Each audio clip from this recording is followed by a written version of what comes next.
अजित पवार आणि धनंजय मुंडेंनी घेतली मुख्यमंत्री देवेंद्र फडणवीसांची भेट। दोन मोठ्या भेटीनंतर धनंजय मुंडेंचा राजीनामा न होण्याचे संकेत।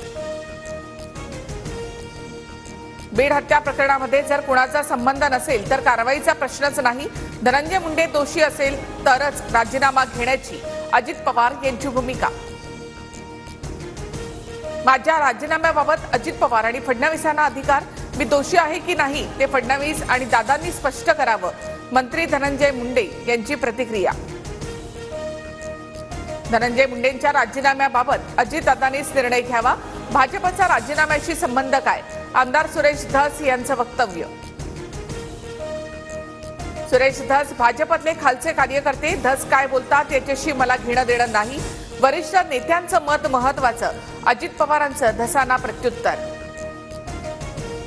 बीड हत्या प्रकरणावरून सत्ताधारी पक्षातील लोक अजितदादांना आणि राष्ट्रवादीला टार्गेट का करतायत? खासदार सुप्रिया सुळेंकडून दादांची पाठराखण। धनंजय मुंडेंनी नैतिकतेच्या बळावर राजीनामा द्यावा, सुप्रिया सुळेंचा सल्ला। तर सरकारला सल्ला देऊ नका, आमच्यात नैतिक